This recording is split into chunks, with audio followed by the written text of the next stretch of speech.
controversial vlogger na best friend ni Lakay Deo Macalma, BFF, ayan. BFF, ayan. Best friend forever. Mula labas hanggang oblo. Oh. Ayan. Norman Mangusin, also known as Francis Leo Marcos, na nagsuot ng police uniform kakasuhan ng kriminal. Idetalye mo ang balitang yan. RH52, Edniel Parrosa. Edniel. Pinag-aaralan, Lakay at Nistea ng Philippine National Police ang tuluyang kasuhan ang vlogger na si Norman Mangusin alias Francis Leo Marcos. Pakaraang kumalat ng larawan niyang nakasuot ng uniforme ng pulis.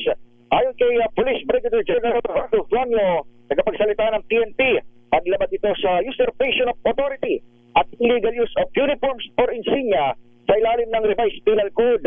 Maaaring man humantong sa pagkakabilanggo ang naturang atraso sa kalig mapatunayan. Ano ka mo? Maaring humantong sa pagkakulong. Bilanggo ulit, Lakay. kalalabas lang sa oblo yan, ibabalik na naman sa oblo, ha? Di na sa bagay, namimiss na raw siya ng mga taga Manila City Jail. Ayan. Mukhang pabalik lakay ng Metro Manila. Nakita ko kanina sa kanyang Facebook Live. Unang lumutang ang nasabing picture ni Mangusin nang ipost ito ng isa pang vlogger na kanyang kaaway sa social media. Kinwestiyon ng kabangayan ni Mangusin kung bakit pinahiram siya ng uniforme ng Regional Director ng Cagayan Valley, si Police Brigadier General Antonio Maranag Jr. na umanay malapit niyang kakilala. Pero itinanggihan ni Mangusin at sinabing kaya niyang hamunin ng suntukan si Maralag bilang patunay na hindi sila nito magkaayos sa magkaibigan. Ang tanongin naman sa Kamkrame, tumanggi na si Tuanyo na patulan pang panghudyok ni Mangusin at iginuit na maranatili man ng profesional si Maralag.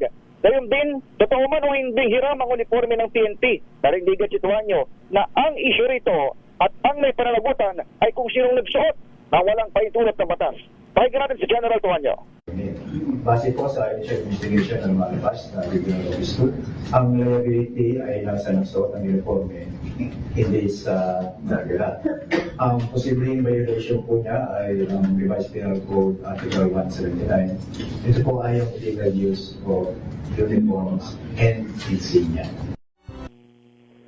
Lakay, ngayon lamang bago niya ako tawagin ay nag-issue na ng reaksyon itong iyong best friend sa kanyang official social media account. Ang sabi niya gano'n ay edited daw yung larawan noong January 2019. Sinadya niya raw itong edit para bilang katuwaan at tingnan ng kanyang sarili kung ano kanyang itsura sakali mang siya maging polis. Ngunit kanyang binigyang diin na hindi niya raw ito isinuot sa kahit anong public place at siya ay handang magpaliwanag sa Napolco maging sa PNP. Humingi rin siya ng paumanhin at sinabing handa niyang sagutin itong kahit anong patang sa tamang forum na ngayon nga ay mukhang sasawsawan o papasukin na rin ang National Police Commission sa katauhan ng kanilang Vice Chairperson, Attorney Rafael Calinisan.